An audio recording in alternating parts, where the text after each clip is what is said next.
The cold visitor, the cold wind outside Mars Outpost 9 howled like a ghost. Red dust moved across the empty land. The sun had set, and now the temperature dropped fast. Too cold for any living thing to survive outside. John, a human scientist, sat alone inside the metal base. He was working on his computer, checking data from the Mars soil. It was just another quiet night on the red planet. Suddenly, he heard a noise. Knock, knock. John froze. He looked at the door. No one should be outside. The outpost was far from any other human station. Knock, knock. Again. John stood up slowly. He walked to the monitor screen that showed the camera outside. His eyes widened. There was someone out there. A figure in the dark, bent over, weak, covered in dust. It wasn't wearing a human spacesuit. Computer, zoom in, John said. Screen showed a female figure, not human. Her skin was light blue. Her eyes were large, glowing slightly. She was shivering. She raised a hand and pressed it against the glass. John didn't know what to do. She was not from Earth, that was clear, but she looked weak.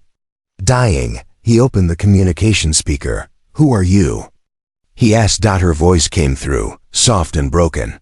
I'm freezing. Give me a blanket, and my body is yours for one night. John was shocked.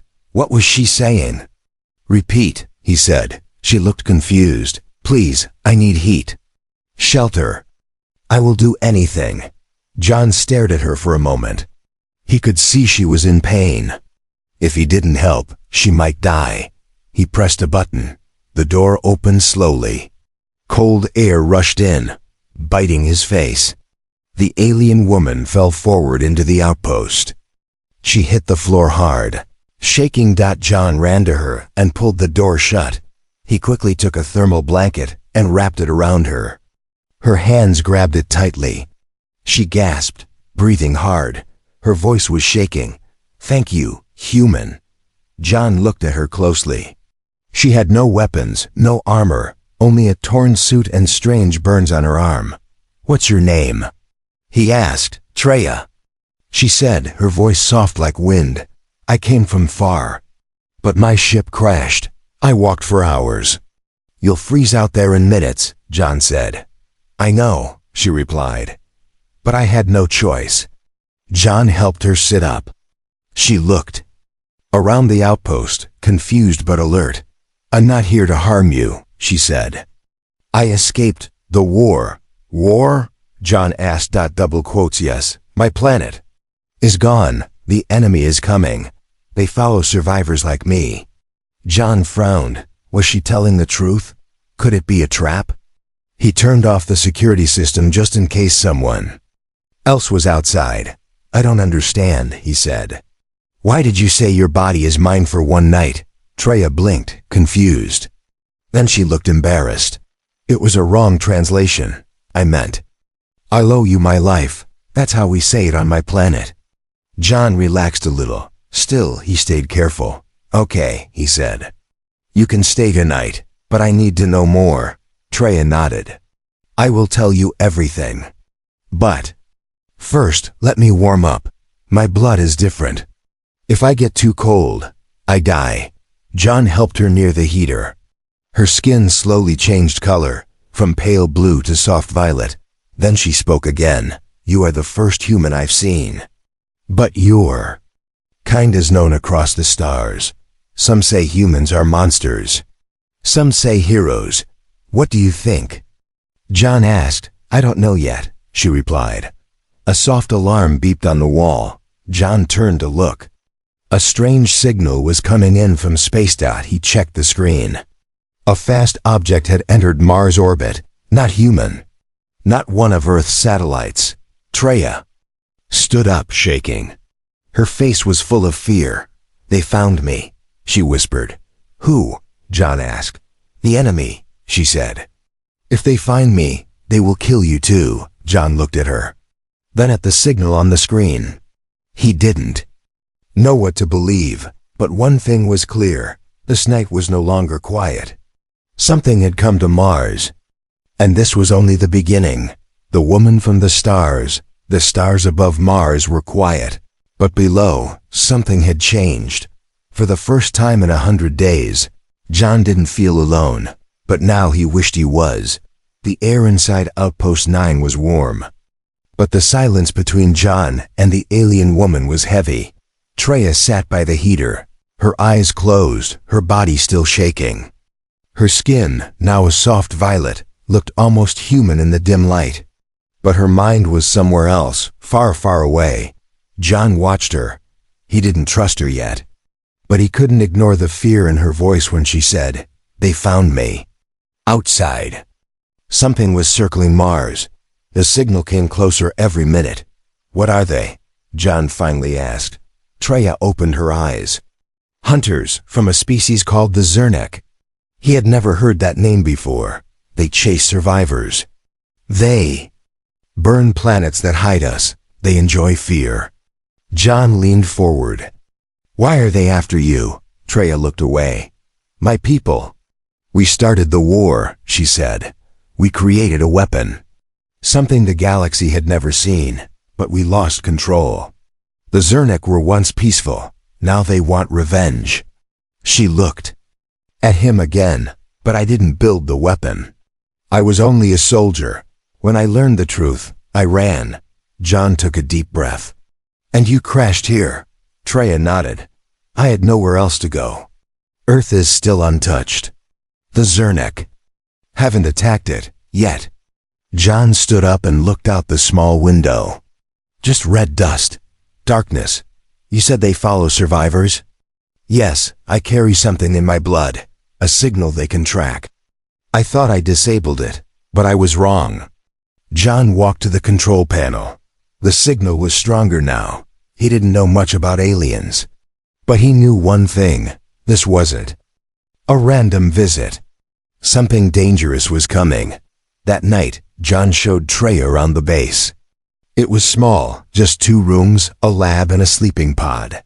He wasn't a soldier, just a scientist studying soil and rock. Now somehow he was caught in the middle of a galactic war. Treya stared at the tools, the machines, the walls. "This place is simple," she said, "but clean, peaceful." "We don't have much out here," John replied. "But it's home." She touched the wall gently. "On my planet we had towers of glass, floating cities. But we forgot peace. We wanted power." A quiet moment passed. Then John asked, "Why did you help me believe humans are monsters?" Treya smiled sadly. "Because fear is easy to teach. We were told humans were greedy, violent, primitive, but I see something else." "What do you see?" She looked straight at him. "You gave me a blanket when you thought I was a threat. That's not primitive, that's hope." Suddenly, a loud alarm echoed through the outpost. Beep, beep. John ran to the monitor. The object in orbit had changed direction. It was now descending. Treya's eyes widened. "They're coming." John grabbed a tool, the only thing close to a weapon. A laser cutter. "We have no guns, no guards, just me and you." She stepped forward. "We don't need guns," she said. "We need brains." From under her suit, she pulled out a small glowing cube. "Alien technology. What is that?" John asked. "It's a defense core, half damaged, but if we can fix it, we can hide your outpost from their scanners." John nodded. "Let's do it." Time was short. Together, they worked fast. Treya connected wires. John handled the energy input. They spoke little, but moved like a team. Outside, the sky above Mars began to glow. The Zernek ship was entering the atmosphere. "Done," Treya said. John activated the cube. A soft pulse spread through the outpost. The screen blinked. The signal vanished. "They can't see us now," Treya whispered. "But only for a while." John looked at her. "How long do we have?" "Hours, maybe less." Then she did something strange. She sat down on the floor and opened her hand. Inside was a small piece of dark crystal. "What's that?" John asked. "A memory stone. It holds a message. For Earth, Why me? John asked. Because you listened, you helped me, and now you must warn your people.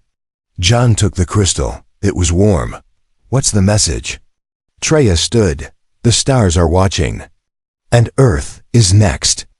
The enemy of her enemy, 1,000 miles above Mars. A dark ship floated in silence, cold still and deadly.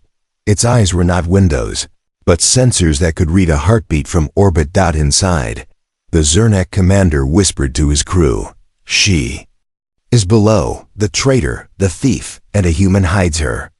Back on the red surface of Mars, John didn't know it yet, but war was already on its way. Inside Outpost 9, Treya stood near the window, watching the sky turn a darker red. John placed the alien memory crystal in a secure box. The message inside it, still unread. "I don't get it," he said. "You say the Zernak want revenge, but why follow just you?"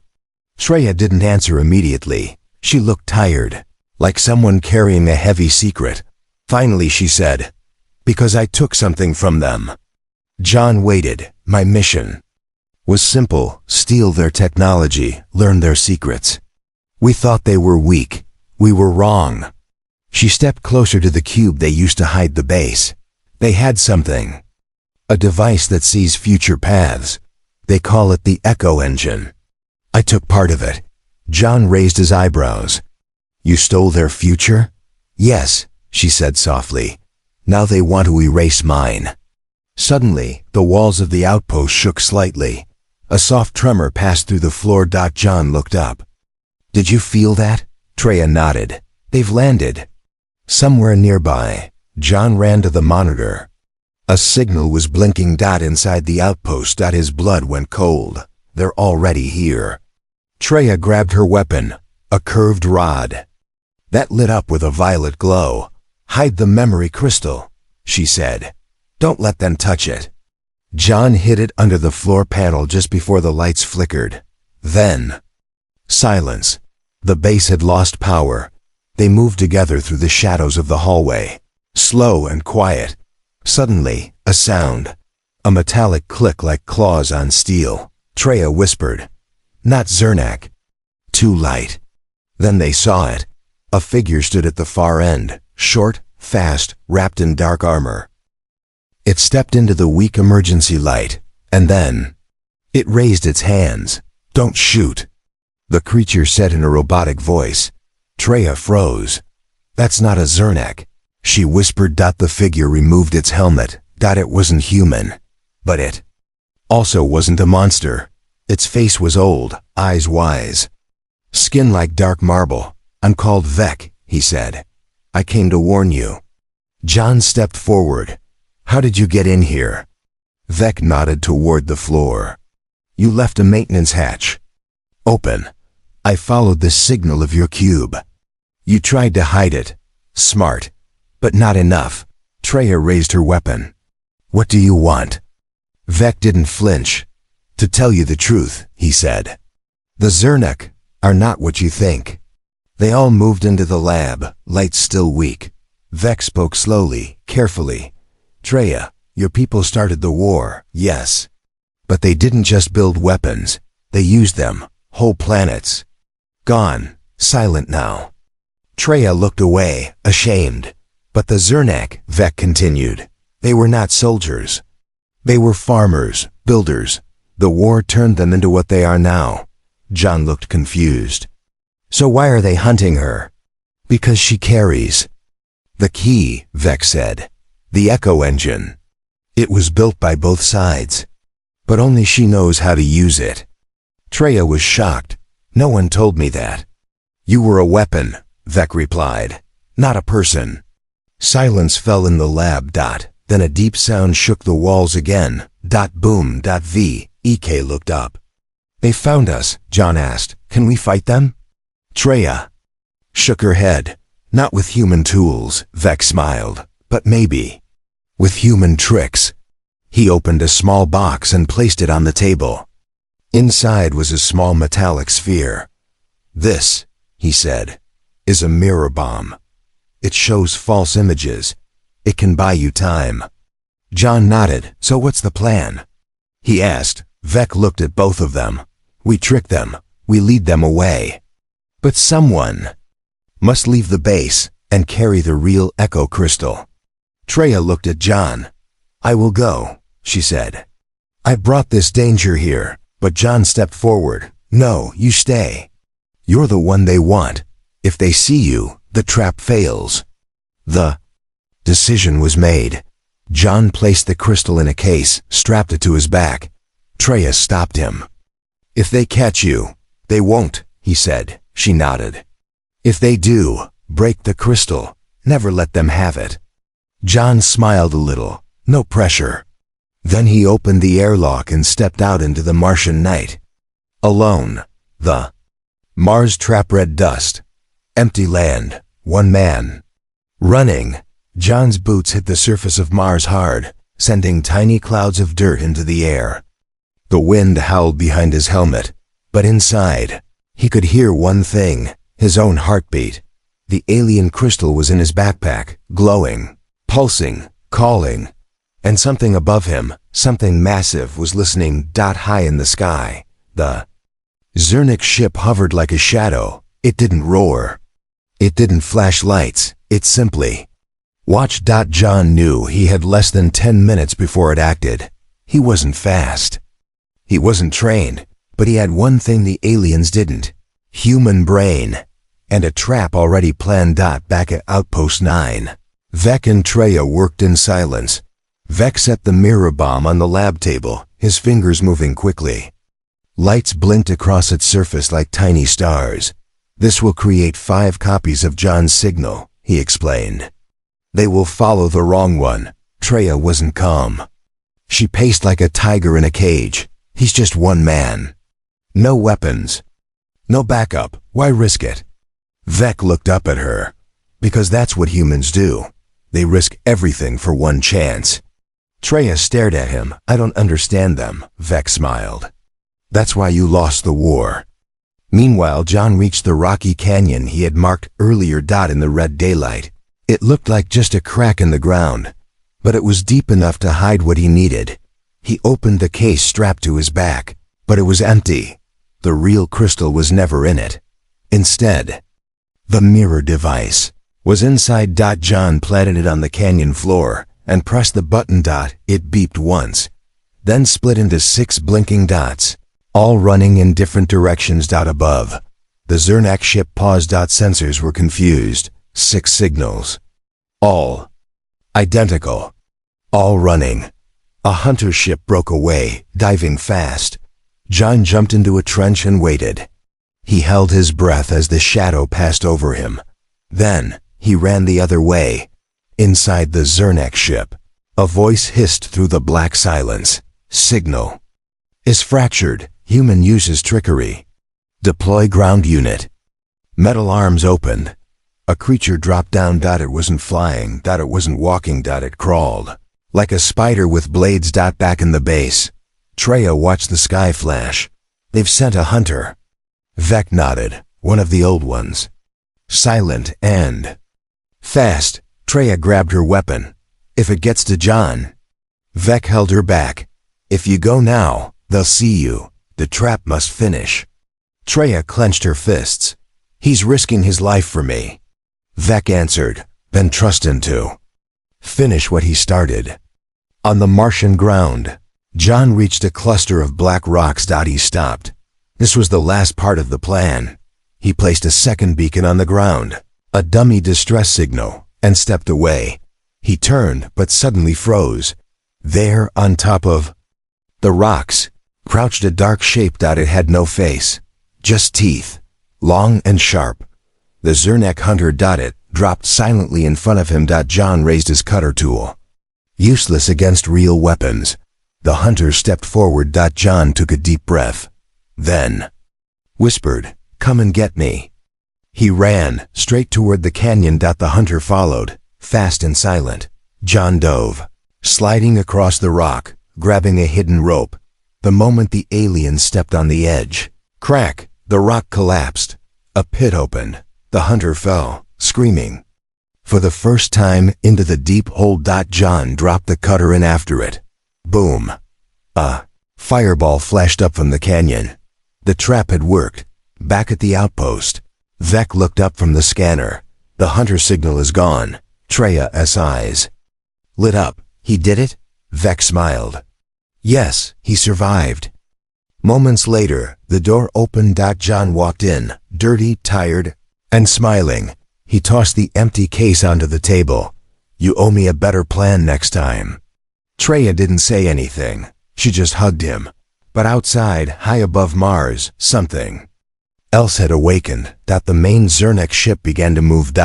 It had found what it was really looking for. Not the crystal, but Earth. The Earth was still blue. Still quiet. Still clueless. High above Mars, the Zernik ship turned. Its scanners no longer pointed at John or the outpost. They were now locked on a different target, Earth's moon. Inside the ship, a voice echoed. The human protected her. That means one thing: he doesn't know the truth, but his leaders might. Back on Mars, the outpost was calm again. But inside, the storm was just beginning. John sat at the table, looking at the memory crystal in his hand. Treya finally spoke. You should hear what's inside. John nodded. He placed the crystal into the scanner Vec brought. A small light appeared in the air, a hologram of a city, but not one John had ever seen. Floating towers, 2 suns, a sky filled with machines and birds together. Then, the city burned. The voice in the recording was female, strong, cold. The test was successful. We erased all resistance. Phase 2 begins in 7 cycles. John leaned forward. That's your people? Treya didn't speak. All survivors are enemies. All rebels, silence them. The message ended. John turned to her. You weren't just a soldier. You were part of this, weren't you? Treya's voice cracked. I was a captain. I followed orders until I saw what we became. She stepped back. We started the war. Not to survive, but to control. John stood angry. You came to us for help, but you brought this mess with you. Treya looked down. I didn't come to hide. I came to stop it. Suddenly, Vec burst in. They changed course. The Zernik ship, it's heading for your moon. They're going to send a warning to Earth. John blinked. Or an attack. Somewhere deep inside Earth's orbit, a secret signal was received. It didn't come from space. It came from Mars. It didn't ask for help. It said only one word: target found. 3 days earlier, before John ever opened the door to Treya, someone on Earth already knew she was coming, and they had a plan. Back on Mars, the outpost was alive with pressure. John worked fast at the console, trying to block any outgoing data signals from the Zernik ship. Treya watched the crystal scanner, nervous, as the memory replayed over and over. The burning cities, the terrible orders, her own face in the background. I didn't know they recorded that, she said quietly. John didn't answer. He just typed faster. Then a voice came from the doorway. Fascinating stuff. John spun around. Standing there, inside the airlock, was a man in a black Martian suit with the Earth Science Authority logo on his chest. Except John didn't call anyone. The man smiled. You must be John. I'm Agent Cray. Treya stepped back. Earth already sent someone? She asked. Cray smiled wider. We've always been watching. Vec narrowed his eyes. He's not a rescue team. John agreed. There was something off. Too calm, too smooth. What are you doing here? John asked. Cray looked at the crystal on the table. I'm here to take that. He walked forward, slow, confident. You see, this war, it's not a human war, but it could be our advantage. John stepped in front of the crystal. We're trying to stop it. Cray leaned in. I'm not. I want it to reach Earth. Let them come. Then we strike and take the alien tech for ourselves. Treya's eyes burned. You would risk your planet for power? Cray laughed. That's how your kind did it, right? That's how every empire starts. Suddenly, he pulled out a small black device from his suit, shaped like a coin. "Tracker," he said. "Already sent. Earth knows her location. They'll arrive in 2 days." John shouted, "You brought more ships?" "No," Cray said, smiling. "I brought missiles." Treya lunged at him, her blade drawn. But Cray was fast. He pulled a shock pistol and fired BZZD. Treya dropped to the floor, twitching. John screamed and rushed to her. Cray stepped back, holding the pistol. "Don't worry," he said coldly. "She's not dead, yet." He pointed the gun at the memory crystal. "I don't need this anymore. I sent enough data." But before he could fire crack, a small drone Vec had hidden under the table shot out, zapping the pistol out of Cray's hand. Cray screamed. John tackled him. They fell hard, crashing into the equipment. The crystal slid across the floor. Treya coughed, trying to stand. Vec grabbed Cray and pinned him to the ground. "You think humans are clever," Vec growled. "You haven't met this one." John picked up the crystal dot. It was cracked, glowing too bright. Treya looked up weakly. "It's unstable. If it breaks, the signal won't stop." John turned to Cray. "What did you send?" Cray smiled with blood on his lip. "An invitation." Outside, above Mars, the Zernak ship turned again, but it wasn't alone. Now, another ship appeared behind it. Human-made.Earth was already on its way, not with peace, but with war. 1 blue planet, 2 alien ships. And 1 human decision that could save or destroy them all. Earth had received the message, but not the truth. In a high-orbit control room above Earth's atmosphere, a general stared at the blinking light on his screen.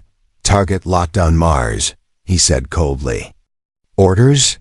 The voice in his earpiece replied, "Fire. Show the galaxy what humanity is made of."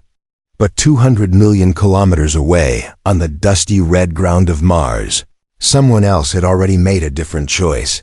John stood inside Outpost 9, holding the cracked alien crystal in his shaking hands. Treya leaned against the wall, bruised but alive.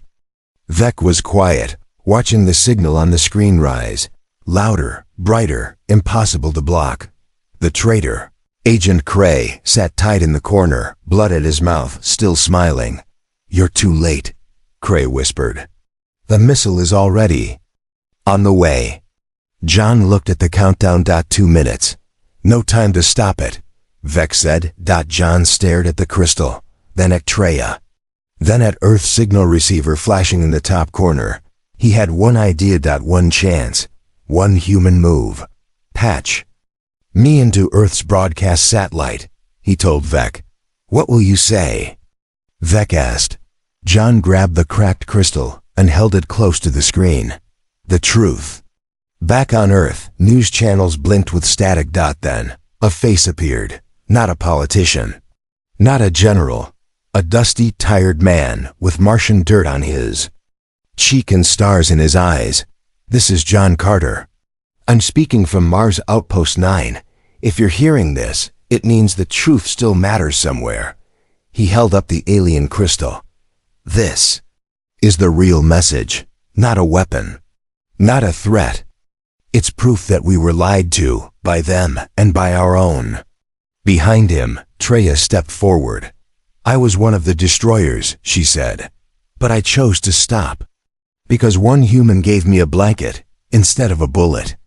"Don't fire," John begged. "Don't start another war. Be the species they never expected us to be." Silence on Earth. The general's hand hovered over the launch button. Sweat rolled down his face. Behind him, technicians began to whisper, "He's telling the truth. We still have a choice." 1 second. Then, the screen turned green. Aborted. Back on Mars, the signal faded. Treya fell to her knees. John exhaled for the first time in hours. Vk, for once, smiled. "You did it," he said. "You made humanity unpredictable." The crystal in John's hand gave one last pulse of light, then shattered. Weeks later, Earth, Treya's people, and even Zernak leaders met for the first time on neutral ground. No weapons, no threats. Just talk, because one man, one alien woman, and one broken outpost had changed everything. Treya chose not to return home. She stayed on Mars, beside the man who changed her future. And across the stars, they whispered a new message. Humans are not monsters. Humans are not machines. Humans are hope.